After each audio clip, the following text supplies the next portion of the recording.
പ്രതി വരുമ്പോൾ തന്നെ ജഡ്ജി എഴുന്നേറ്റ് നിൽക്കുന്ന ഒരു കാലത്ത് കൂടി നമ്മൾ ആലോചിച്ച് നോക്കും അതിനോട് നടന്നിരിക്കുന്നത്. അതുകൊണ്ട് ഞാൻ പറയുന്നത് ഇത് ആദ്യം മുതൽ പ്രതീക്ഷമായ വിധിയാണ്, അപ്രതീക്ഷമായ വിധിയല്ല. ഇത് വളരെ ലജ്ജിപ്പിക്കുന്ന ഒരു സംഭവമായിട്ട് തോന്നി. കാരണം ഞാൻ വിചാരിച്ചുകൊണ്ടിരുന്നത് നമ്മുടെ സാധാരണക്കാരായിട്ട് ഉള്ള ആൾക്കാരുടെ ഈ പുരുഷ പേടിയുള്ളൂ എന്നാണ്. പക്ഷേ ഈ കോടതികളിൽ പോലും ഇപ്പോഴും സീനിയർ അഭിഭാഷകരെയോ അല്ലെങ്കിൽ ചില സ്വാധീനമുള്ള പ്രതികളെയോ ഒക്കെ കാണുമ്പം ജഡ്ജിമാർ, നമ്മൾ പ്രതീക്ഷിക്കുന്നത് ജഡ്ജിമാരെന്ന് പറയുമ്പോൾ അവിടെ ഒരു സൂപ്പർ പവറുള്ള ഒരാളുകളെന്നാണ് വിചാരിക്കുന്നത്. അവരെ കാണുമ്പോൾ ഇവർ എഴുന്നേറ്റ് നിൽക്കുന്ന ഒരു സിറ്റുവേഷൻ എന്ന് പറയുന്നത് നമുക്ക് അത് കേൾക്കുമ്പോൾ കുറച്ച് ബുദ്ധിമുട്ടുണ്ടാക്കുന്ന ഒരു സംഗതിയാണ്.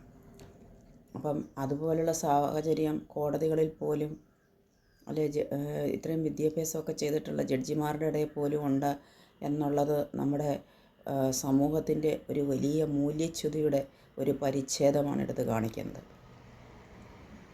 നമുക്കറിയാം, ഏതാനും നൂറ്റാണ്ടുകൾ കൊണ്ട് ഇവിടുത്തെ സ്ത്രീകൾ ഭയപ്പാടിനകത്താണ് ജീവിക്കുന്നത്. അത് ഉന്നത ശ്രേണിയിലുള്ള സ്ത്രീകൾ ഉൾപ്പെടെ ഉണ്ടെന്നുള്ളത് അറിയാമായിരുന്നു. പക്ഷെ അതിനെ ഒന്നുകൂടി ബലപ്പെടുത്തുന്നതായി ഈ വാർത്ത. എനിക്ക്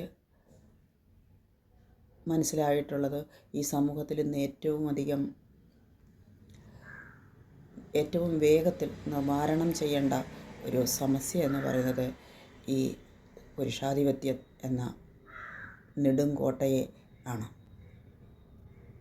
ആ നെടുങ്കോട്ട തകർക്കാൻ കഴിഞ്ഞില്ലെങ്കിൽ, അതെങ്ങനെ ഇവിടെ പ്രവർത്തിക്കുന്നു എന്നുള്ളത് മനസ്സിലാക്കാൻ കഴിഞ്ഞില്ലെങ്കിൽ,